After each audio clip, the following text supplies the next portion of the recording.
네. 오늘 말씀은 제가 보면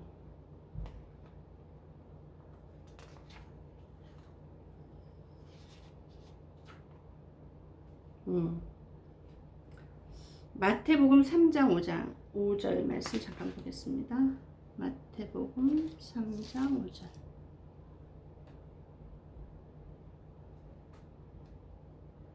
3장 15절이다. 3장 15절. 예수께서 대답하여 이르시되 이제 허락하라. 우리가 이와 같이 하여 모든 의를 이루는 것이 합당하니라 하시니 이에 요한이 허락하는지라. 이게 무슨 내용이냐면 예수님이 세례 받으실 때 요단강에 가셔서 세례 받으시잖아요. 근데 이제 예수님이 오셔가지고 세례 요한한테 세례 받으려고 하니까 세례 요한이 내가 당신한테 가서 세례를 받아야 될 텐데 당신이 어떻게 내게 오시나이까? 그러니까 예수님이 하신 말씀이에요. 그러면서 우리가 이와 같이 하여 모든 의를 이루는 것이 합당하니라 이렇게 말씀하셔요. 그러니까는 예수님이 세례 요한한테 그 세례를 받는 게 모든 의, 하나님의 의라는 얘기잖아요. 이게 무슨 말일까요? 오늘 이제 제가 있으면서 이제 그 생각이 들어서 오늘 이 말씀을 골랐는데, 의라는 거는 의라는 게 참 어려운 뜻인 것 같아요. 제가 봤을 때는 의라는 말씀을 딱 생각을 했을 때 그 하나님의 의, 뭐 이런 의는 이제 한자로 옳을 의잖아요. 옳다는 뜻이잖아요. 그래서 그게 무슨 뜻일까 생각을 해보니까 하나님께서 이제 정하신 어떤 방법들이 있잖아요. 말하자면 예수님이 하나님의 아들이신데 사람으로 이 땅에 태어나서 오셔서 세례 요한한테 세례를 받고 뭐 이런 과정들, 그런 거 있잖아요. 그러니까 하나님이 정하신 어떤 방법들이 있단 말이에요. 그러니까는 구약에서는 율법을 따라서 율법을 지키면서 살아야 됐잖아요. 그러니까 구약 시대에는 율법을 따라서 율법을 지키면서 사는 게 하나님이 정하신 방법이에요. 그러니까 그게 이제 옳게 되는 방법이에요. 의롭게 사는 방법 중에 하나였어요. 구약에서는 그 방법이 옳은 방법이었어요. 하나님의 의를 이루는 방법이었어요. 근데 신약에서는 어떤 거냐면은 신약에서는 구약하고는 또 틀리죠. 구약에서는 그 하나님의 그 율법을 지키는 게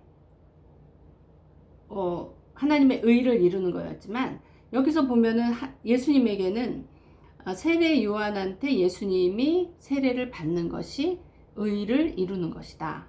하나님 또 이런 방법을 얘기를 하신단 말이에요. 그러니까 구약하고 신약하고 조금 틀려요. 시대적으로 하나님이 말씀하시는 그 의가 있는 것 같아요. 물론 구약의 말씀을 쫓아서 율법을 쫓아서 사는 게 구약에만 해당되고 신약에 해당이 안 된다는 게 아니라 하나님의 뜻에 맞춰서 어떤 방법대로 이렇게 정하시는 게 있어요.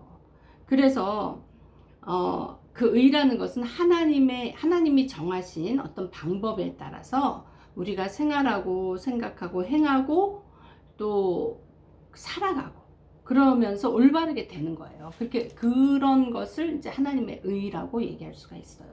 그러니까 하나님의 요구를 우리가 이루는 거죠. 하나님의 요구가 무엇인가? 그것을 보는 게 이제 의롭다 함을 받는 거거든요. 근데 여기서는 이제 신약에서는 예수님이 사람의 몸으로 오셔서 그 사람의 그걸 다 느끼시는 거잖아요. 사람이시잖아요. 하나님이시면서 사람이잖아요. 그런데 그 사람인 세례 요한한테 가서 하나님의 아들인 예수님이 그 세례를 받으라고 하나님이 정하신 거예요. 왜냐하면 사람들에게 사역을 하셔야 되고 예수님이 구속의 그 대업을 이루셔야 되기 때문에 하나님이 그 법을, 그 과정을 지켜놓으셨단 말이에요. 그러니까 하나님의 뜻에 따라서 하나님이 원하시는 방법대로 살아가는 게, 그렇게 하는 게 하나님의 의라는 거예요.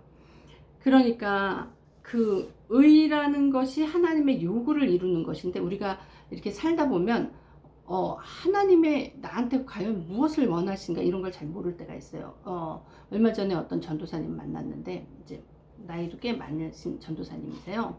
근데 이제 그분을 이렇게 보면서 느낀 것은, 그분이 그 하나님을, 전도사님이니까 하나님을 잘 믿죠. 하나님에 대한 그 믿음이 있고 그 오랜 세월 동안 하나님께 집중하면서 살았을 거 아니에요.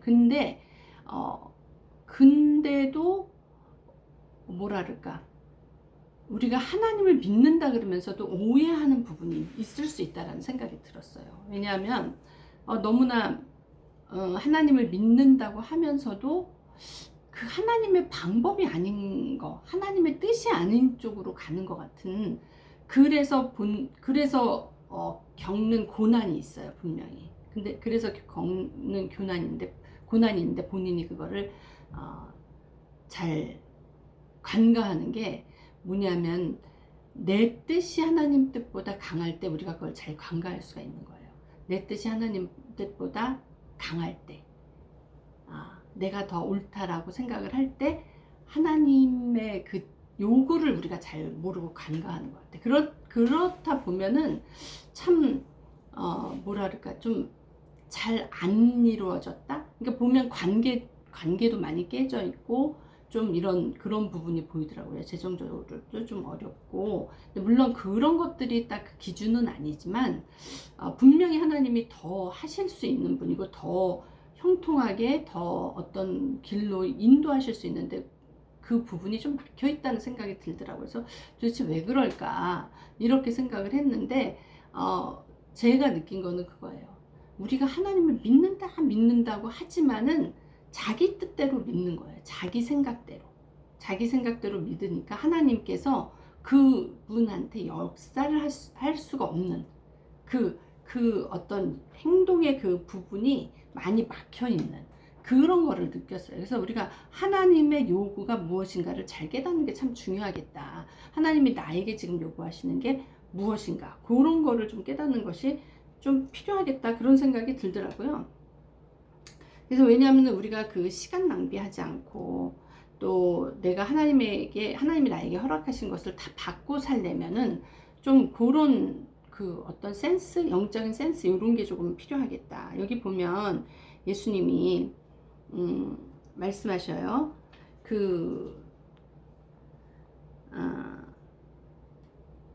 하나님의 의를 이루면, 요구를 이루면, 요 다음번에 보면 그런 얘기가 있어요.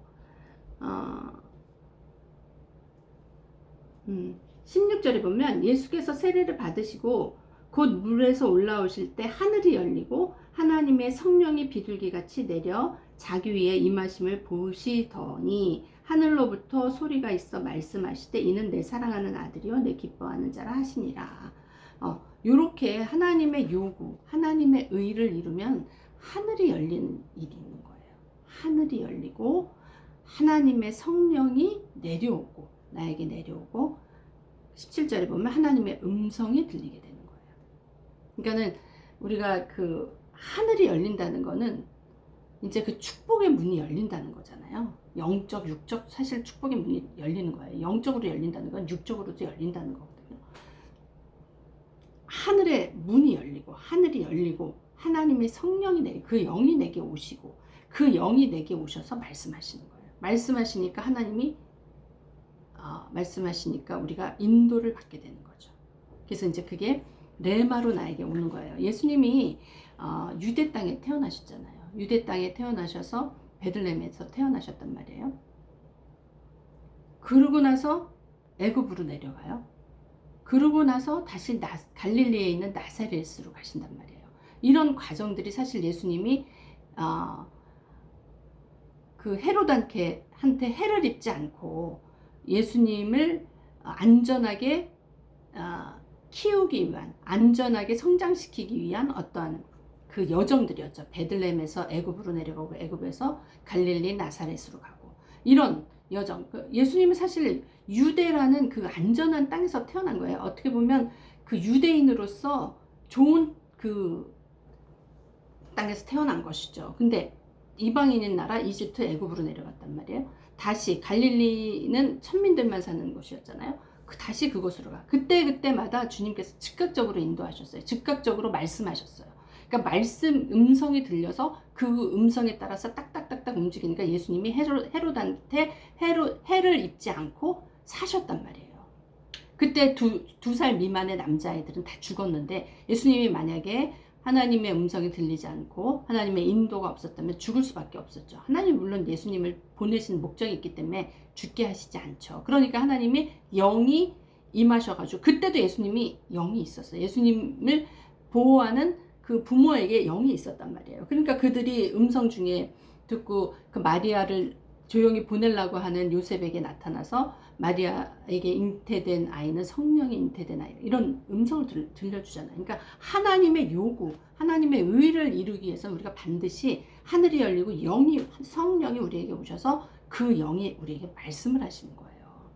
그러니까는 근데 그건 이제 하나님의 뜻을 이루기 위해서 하나님이 하시는 일이고 우리도 또한 하나님의 의와 하나님의 요구를 하나님의 뜻을 이루기 위해서는 해야 될 일인 거야. 내가 그 뜻에 순복을 하면 하늘이 열리고 성령이 나에게 오고 성령께서 음성으로 나의 영적 감각으로 알게 하셔서 그 하나님의 그 인도를 받고 갈 수 있게 하신다는 거예요. 우리가 이 과정이 돼야지 인생이 평탄하고 하나님의 뜻을 이룰 수가 있는 거예요. 근데 하나님을 믿는다고 많은 사람들이 얘기하는데도 야, 저 사람 저 하나님 아는 사람인가? 진짜 하나님을 알아서 저렇게 하나? 하는 행동을 보면 좀 의심이 가는 사람들이 있어요.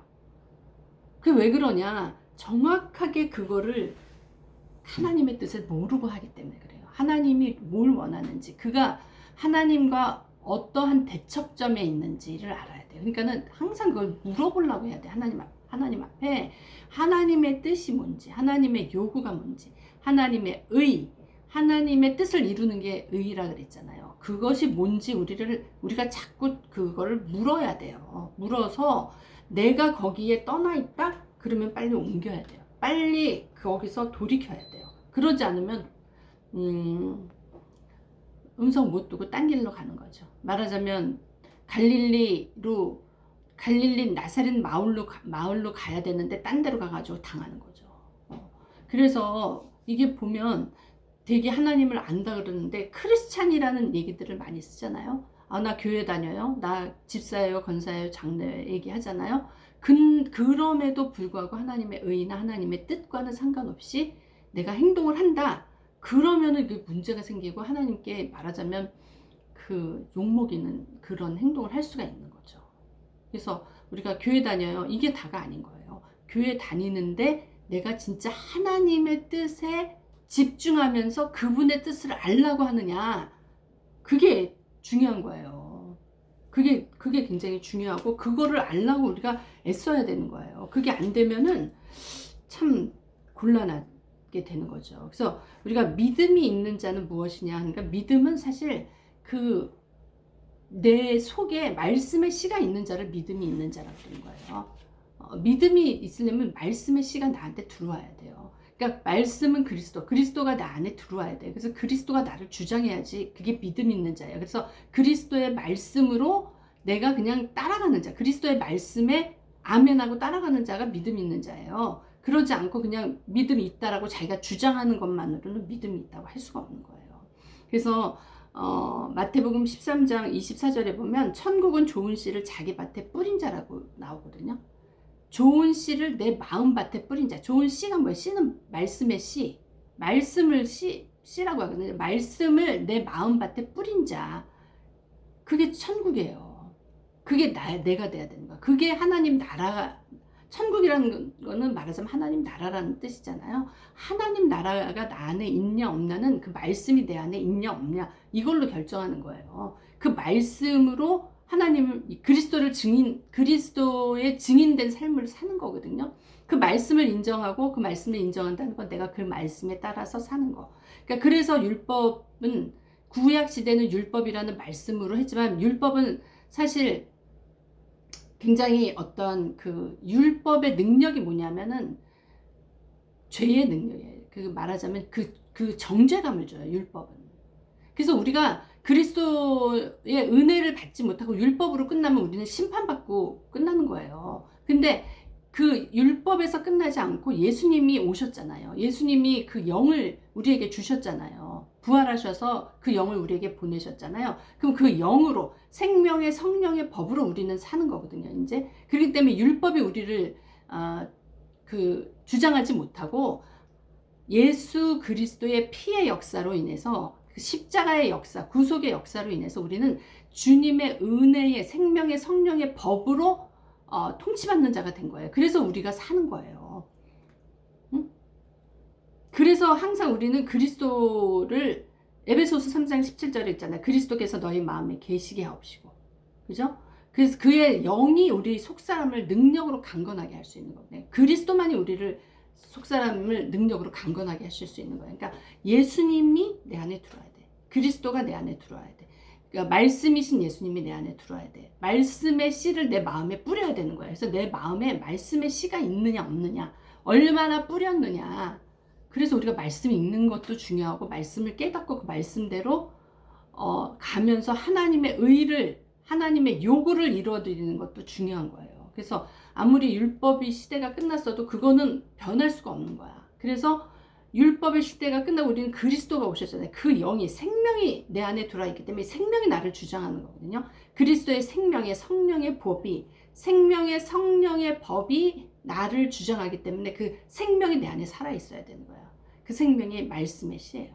그 생명이 그리스도이거든요. 그러니까 내 안에 그리스도의 형상을 이루기까지, 바울이 그랬잖아요. 내 안에 그리스도의 형상을, 어떻게 형상을 이뤄요? 그리스도가 내 안에 들어와 계셔요. 그래서 내가 그분의 말씀을 계속 쫓아가고 따라서 살고 그러다 보면 형상이 이루어진다는 거야. 더 강건하게 이루어진다는 거야. 그래서 말씀을 내 말씀의 마음에 뿌려야 되는 거예요. 내 마음이 말하자면 땅이에요. 땅에다 예수님의 말씀, 예수님 자신을 우리에게 뿌리는 거야. 그래서 우리가 예수님을 먹는다는 게 말씀을 먹고 깨닫고 그 말씀을 행하고, 이게 먹는 거예요. 그래서 나랑 그 말씀이 하나가 돼서 이렇게 막 비벼져서 그게 내가 돼야 되는 거야. 내가 되면 주님이 우리 안에서 말하자면 그 형상을 더 강하게 이루어서 그분이 나를 통해서 나오시는 거죠. 저번에 얘기했잖아요. 나의 겉사람이 깨지고 내 속사람이 예수님의 생명이 나오는 거죠. 그랬을 때 주님이 영광을 받는다 그랬잖아요. 하나님 영광을 받는다고. 우리가 어떤 그 시대를 보면은요, 구약에 보면 다윗이 있잖아요. 다윗은 뭐랄까, 자기네 그 선조들의 이렇게 삶으로 그냥 내려온 그 가문이었어요. 근데 다윗이 그 조상으로부터 오는 그 혈통으로 이어진 그것을 끊어버리고 다윗 때부터 왕조 시대가 시작하거든요. 왕의 시대가 다윗 때부터 시작하잖아요. 다윗이 말하자면 시대의 경계선에 서 있는 거지. 다윗이라는 인물이 그 조상 선조의 그 시대, 그거를 끝내고 왕조의 시대를 이은 그 경계선에 있는 거죠. 또 신약에 보면은 또 누가 있어요? 사도 바울 있죠.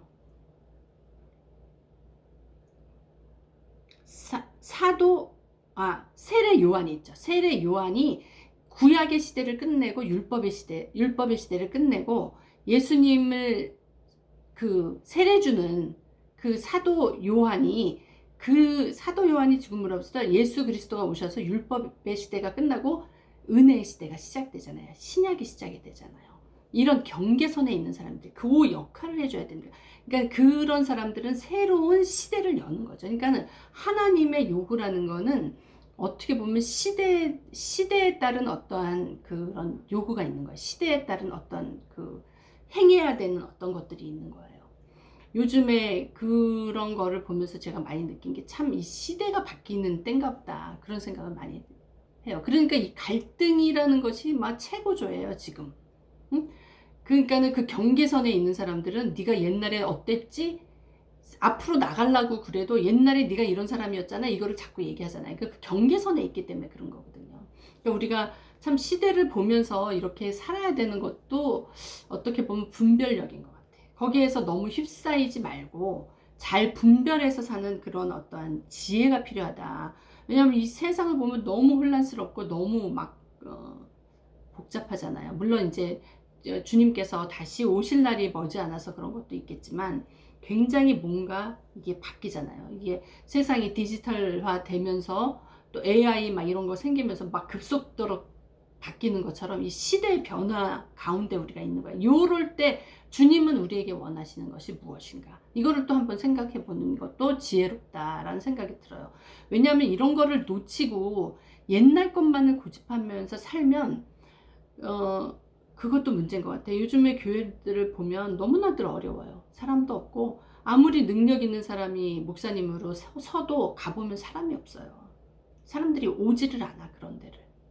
그건 뭐 나는 그런 생각이 들어요. 이게 뭐가 잘못돼서 그런가 그렇게 생각하는데 난 그게 아니라 이게 시대가 바뀌고 있는 거예요. 그렇다면 우리 이제 그 최전선에서 복음을 전하는 사람들도 바뀌어야 된다 그런 생각이 드는 거예요. 이게 옛날 구태의연한 방법으로 그냥 앉아가지고 매일 저기 은사 막 이런 걸로 하려 그러고 뭐 옛날에 했던 방법으로만 하려고 왜 사람이 안 오냐 시대가 타락했다 어쩌다 막 얘기하는데 물론 그런 것도 있겠죠. 근데 그게 전부가 아니라 이 시대를 선도해야 되는 그런 것도 있는 거야. 왜냐하면 우리는 하나님의 말씀을 전하는 자인데 사람들이 대상이잖아요. 근데 옛날의 방법으로 옛날의 생각으로 구태의연하게 앉아가지고 있으면은 그게 바뀔까? 사람들이 도대체 이 시대는 어떻게 해야 되나 하는 거를 좀 연구를 해야 되겠다는 생각이 좀 들더라고. 그런 거를 하나님 앞에 좀 묻고 인도를 받아야 된다. 그러지 않고 옛날식으로만 계속하면서 있는 사람들만 쥐어짜는 거야. 근데 이거는 아니다라는 생각이 요즘 들어요. 그러면서 이렇게 다윗처럼 세례 요한처럼 그 시대의 경계선에 서가지고 그걸 바꾼 사람들이 있잖아요. 이런 인물들이 물론 옛 사람들이지만 그 사람들을 통해서 우리가 그것을 잘 묵상하면서 하나님 앞에 인도를 받아야 되겠다. 그래서 정말 앞으로 나가야 될 것이 무엇인가. 그렇다고 우리가 요단강을 예를 들면 요단강은 여호수아가 그 이스라엘 백성들과 가나안 땅을 가기 전에 요단강을 건너잖아요. 요단강을 건널 때 12지파를 기념해서 이제 돌을 막 세우잖아. 그죠? 근데 그 뒤에도 요단강에 와서 막 세례받고 막 이러면서 그 옛 존재를 씻어버리는 그런 상징적인 의미도 있어요. 자기의 옛 사람을 그 요단강에서 세례받고 묻고 지금 예수님도 요단강에서 지금 세례받는 거잖아요. 옛사람은 버리고 이제 새로운 그 세례를 받고 거듭남으로써 새 사람으로 그 은혜 안으로 들어가는 이런 상징적인 의미가 있잖아요. 그러니까 우리가 뭔가 옛 것을 보면서 거기에서 그냥 그 머무를 것이 아니라 우리가 이 경계선에 있다면 도대체 앞으로 어떻게 나가야 될 것인가. 우리가 하나님 앞에 묻고 나가야 되겠다는 그런 생각이 들더라고요. 물론 이제 더 묵상해보고 하나님 앞에 우리가 묻고 나가야 되는 어떤 숙제가 있는 거지만 여러분도 마찬가지예요. 여러분의 인생에 있어서 지금 막 이 격변하는 세상에서 우리가 그냥 대충대충 살다가 갈 수도 있겠지만 그래도 내가 하나님 앞에 이 시대를 살아가는데 나머지 나에게 남아있는 인생 중에서 여러분이 조금 젊으면 더 많은 인생을 또 나이 들었으면 얼마 남지 않은 인생이라 할지라도 그 인생을 그냥 그렇게 아무 의미 없이 보내는 게 아니라 내가 하나님 앞에 하나님의 의를 이루기 위해서 하나님의 요구사항 나를 향한 하나님의 요구사항은 무엇인가 우리가 그것을 생각하면서 살아야 되지 않는가. 왜냐하면 아무도 대충 살아야 될 인생은 없는 거거든요. 하나님 앞에 다 중요한 인생이고 의미가 있어요. 하나님이 우리를 이 땅에 보내신 부르심의 목적이 있단 말이에요. 그렇다면 우리가 그것을 어떻게 내가 그것을 어떻게 받아들이고 하나님이 나한테 원하시는 것은 무엇인가. 그것을 이루실 때 하나님이 적극적으로 우리 편이 되셔서 우리와 동행하시면서 우리의 후원자가 되시는 거예요. 우리의 전폭적인 그 서포터가 되시면서 서포터뿐만이 아니라 생명의 근원이시잖아요. 얼마나 우리와 그 동역하시면서 하시고 싶은 게 많으시겠어요. 그런 것들을 우리가 이루면 좀 더 다른, 좀 더 의미 있는, 좀 더 하나님을 기쁘시게 하는 그런 삶이 될 거라고 생각을 합니다. 여러분도 한번 마태복음 3장 읽어보시면서 한번 묵상해 보시기 바랍니다. 다윗과 세례 요한도 한번 보시면서 다윗의 삶에서 그 전에 그 조상의 시대를 끝내고 왕이 되어서 왕조 시대를 시작한 그 다윗, 그렇게 하기 위해서 다윗이 받았던 물론 역경도 많았었죠. 고난도 많았고 그 훈련의 시간, 그 아픔의 시간도 많았지만 다윗은 위대한 업적을 그래서 이뤘죠. 세례 요한도 마찬가지고 물론 일찍 순교를 했지만은 그가 예수님께 세례를 준 사도 바울이요, 세례 요한이었거든요. 선지자였잖아요. 회개하라, 천국이 가까웠다라고 사람들에게 선포하면서 주님을 증거한 사람이었잖아요. 우리가 시대마다 그런 사람이 있지만 나의 인생의 이 시대에 나는 어떠한 마음가짐으로 하나님의 요구, 하나님의 의를 이루면서 살지 한번 생각해보는 우리가 되었으면 좋겠습니다. 축복하고 기도로 예배를 마치겠습니다.